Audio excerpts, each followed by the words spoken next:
महर्षि संसेवी परमहंस जी महाराज का प्रवचन। बड़े भाग मानुष तन पावा। गुरुदेव के वचनों में है, मंगल मूर्ति सतगुरु मिलवै सर्वाधार। मंगलमय मंगल करन विनवो बारंबार। संवेद समादरणीय सज्जन वृंद, आदरणीय माताओं तथा भक्तिमती बहनों, किसी समय गरुड़ जी ने काकभुसुंडी जी से पूछा था कि सबसे विशेष शरीर कौन है। तो इसके उत्तर में काकभुसुंडी जी ने कहा, नर्तन सम नहीं कवनीय देही, जीव चराचर जाहत जेही। नरक सरग अवर्ग निसेनी, ज्ञान विराग भगति सुख देनी। अर्थात मनुष्य शरीर के समान और दूसरा कोई शरीर नहीं है। इस मनुष्य शरीर को चर और अचर सब जीव चाहते हैं। इसकी विशेषता यह है कि इसमें नरक में जाने का जीना है, स्वर्ग जाने की सीढ़ी है और नजात अर्थात मुक्ति में जाने की निशानी है।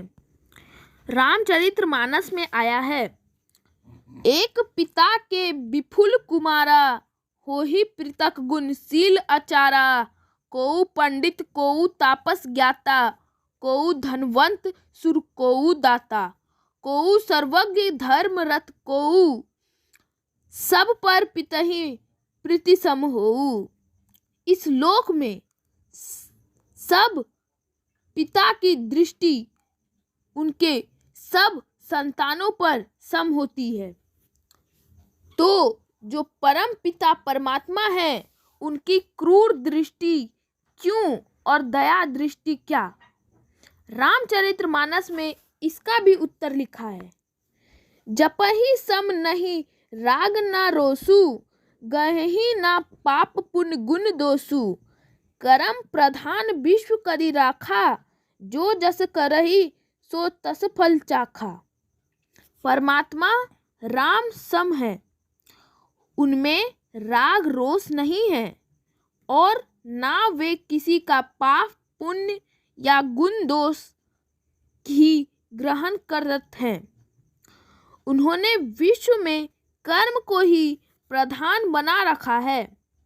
जो जैसा करता है वह वैसा ही फल भोगता है। भगवान श्री कृष्ण ने भागवत गीता में कहा है, कर्म यानी बाधिका रास्ते मां फलेषु कदाचन। भगवान का कथन है कि तुम कर्म करो और तुम्हारे कर्मानुसार मैं तुम्हें फल प्रदान करूंगा। यद्यपि परमात्मा की दृष्टि अपनी सभी संतानों पर सम रहती है। वे किसी को दुख देना नहीं चाहते हैं, लेकिन अपने कर्मानुसार ही अलग अलग रूप में लोग फल प्राप्त करते हैं। वेदों में लिखा है कि जो बुरे बुरे कर्मों को करते हैं, अर्थात झूठ बोलते हैं, चोरी करते हैं, व्यभिचार करते हैं, नशीली चीज़ों का सेवन करते हैं, मार काट, लूटपाट, अत्याचार, अनाचार, दुराचार आदि दुष्कर्म को करते हैं, तो उन्हें परमात्मा नरक की आग में जलाते हैं। और जो काय वचन मन से परोपकारी होते हैं, दूसरों की भलाई करने वाले होते हैं, शुभ कर्मों को करते हैं, पाप कर्मों से अलग रहते हैं, उन्हें परमात्मा स्वर्ग देते हैं। इतना ही नहीं, जो व्यक्ति सीधा रास्ता पकड़ते हैं उन्हें परमात्मा मोक्ष देते हैं। वह सीधा रास्ता क्या है? दुनिया में कहीं सीधा रास्ता नहीं है। एक परम प्रभु परमात्मा के पास जाने का जो रास्ता है वह भीतर का रास्ता है और वही एक रास्ता सीधा है। परम प्रभु परमात्मा से मिलना चाहते हो तो एक ही रास्ता है और वह रास्ता सुषमना में है। परमात्मा ने सबके देखने के लिए एक ही रास्ता बनाया है और वह है आँखें। सबके सुनने का एक ही रास्ता है, वह है कान। गंध ग्रहण करने का, श्वास लेने का, भोजन करने का और मल मूत्र विसर्जन करने का एक एक मार्ग निश्चित है। उसी तरह प्रत्येक मनुष्य के अंदर परमात्मा तक पहुंचने का एक ही मार्ग है। आगे बाईं ओर ईरा नारी है और दाईं ओर पिंगला। इन दोनों के बीच में जो श्रेष्ठ स्थान अर्थात सुषुम्ना है, उसे जो जानते हैं वही वेदज्ञ हैं। जो बाएं और दाएं को रोकता है अर्थात ईरा और पिंगला को रोकता है, वह सुषुम्ना में प्रवेश करता है। यह सुषुम्ना ही ब्रह्मार्ध ब्रह्मा में जाने का छिद्र है, जिसमें प्रवेश कर साधक मुक्ति को प्राप्त करता है। यह उत्कृष्ट कार्य मनुष्य शरीर से ही होने योग्य है और यही इस शरीर की उपयोगिता है। अब हम अपने लिए जरा सोचें कि हमको किधर जाना है। नरक दुखदायक है, इसीलिए इसमें जाना कोई पसंद नहीं करता है। कुछ लोग स्वर्ग में जाना चाहते हैं। स्वर्ग स्वल्प अंत दुखदाई। हम यहाँ से कुछ पैसे कमाकर घूमने के लिए विदेश चले जाते हैं, तो वहाँ हम कितने दिनों तक रहेंगे? जितने दिनों तक खर्च करने के पैसे हैं, पैसे समाप्त हुए पुनः स्वदेश लौटना पड़ेगा। उसी तरह अर्जित पुण्य के बल पर स्वर्ग जाते हैं, पर वहाँ का सुख भोग सब दिनों के लिए नहीं मिलता है। पुण्य समाप्त होने पर पुनः मृत्यु लोग वापस आना पड़ता है। इसीलिए संत और भगवान कहते हैं स्वर्ग की आशा मत करो। संत तुलसी साहब का वचन है, नर्तन दुर्लभ देह को सब कोई कहत पुकार, सब कोई कहत पुकार, देव देही नहीं पावे। ऐसे मूर्ख लोग स्वर्ग की आस लगावे। पुण्य छीन सोई देव स्वर्ग से नरक में आवे। भरमई चारिये कुटि पुण्य कही ताही रिझावे। तुलसी सतमत ततगही स्वर्ग पर करे खखार। नर्तन दुर्लभ देह को सब कोई कहत पुकार।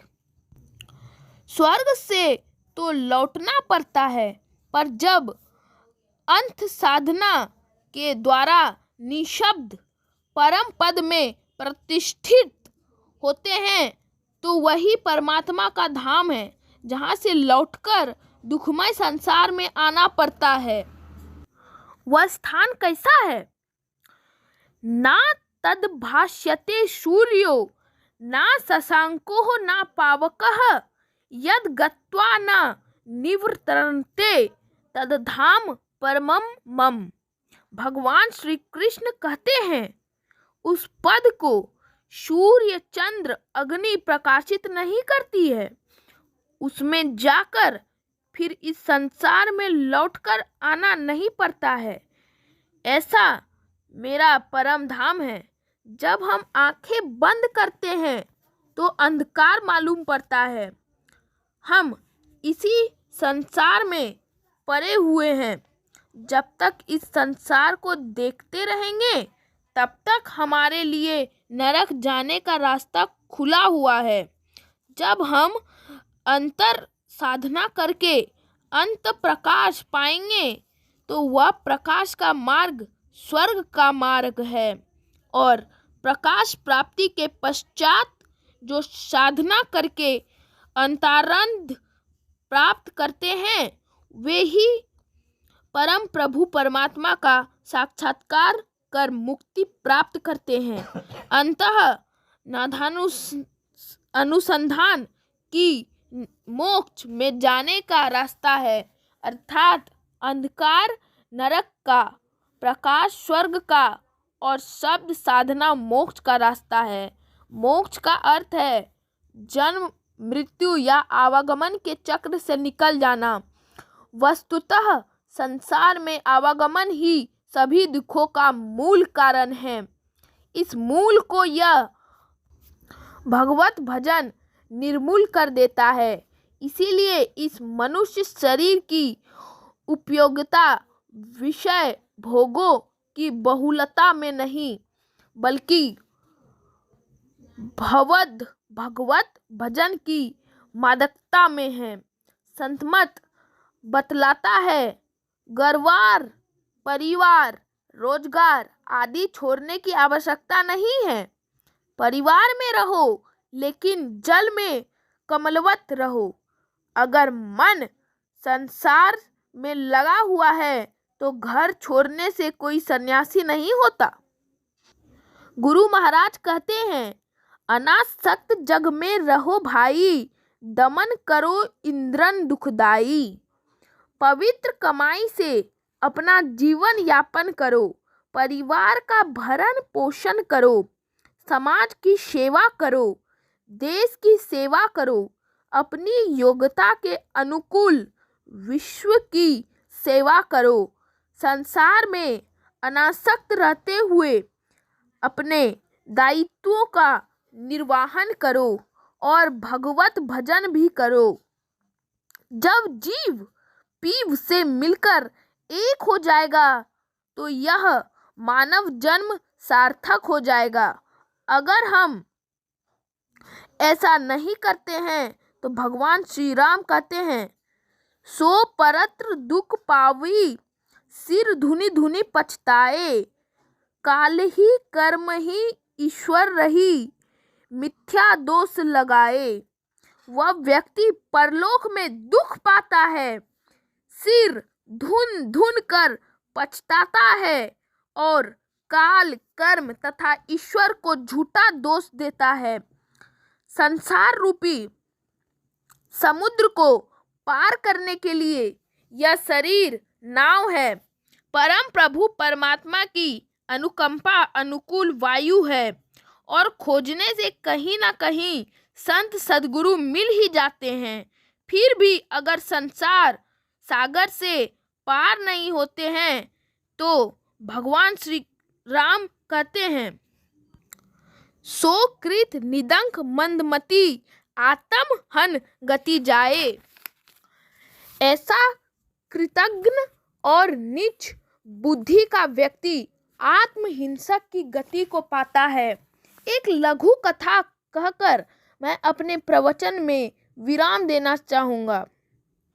एक बार देव और दानवों के बीच युद्ध हुआ। देवता की विजय हुई। मानव तो देवोपासी होते ही हैं, उन्हें देवताओं की विजय से बड़ी प्रसन्नता हुई। इस उपलक्ष्य में उन्होंने भंडारे का आयोजन किया, जिसमें देव और दानव दोनों को निमंत्रण दिया गया। दोनों नियत समय पर भंडारे में उपस्थित हुए। सारी भोज्य सामग्रियां तैयार थी। दानवों ने कहा कि हे मानव, तुम तो सदा देवताओं के पक्षधर रहे हो, तुम देवताओं को पहले भोजन कराओगे और हमें पीछे, पर हमें यह पसंद नहीं। मानव ने कहा कि हे दानव, अगर आपके मन में ऐसी बात है तो पहले आप लोग को ही भोजन करा देता हूँ, देवता लोग पीछे भोजन करेंगे। दानवों ने कहा, ठीक है, हम लोगों को भोजन कराओ। आसन बिछा दिया गया। सभी दानव उस पर बैठ गए। भोजन की सारी सामग्रियां परोस दी गई। अब वे लोग भोजन आरंभ करना ही चाह रहे थे कि भंडारे के आयोजक ने कहा, हे दानवगण, सुनिए, आज मैंने एक संकल्प लिया है कि मैं जिनको जिनको भोजन कराऊंगा उन सबके हाथों में एक गज की पतली लकड़ी बांधूंगा। दानवों ने पूछा कि क्या देवताओं को भी बांधोगे? उन्होंने उत्तर दिया, अपने संकल्प के अनुसार जिनको जिनको भोजन कराऊंगा उन सबको बांधूंगा। दानवों ने कहा, कि ठीक है बांधो। दानवों के हाथ में एक गज की लकड़ी बांध दी गई। सामग्रियां परोसी हुई थी। वे लोग कौर उठाने लगे और हाथ में तो लकड़ी बांधी थी, हाथ मुड़ी तब तो कौर मुंह में जाए।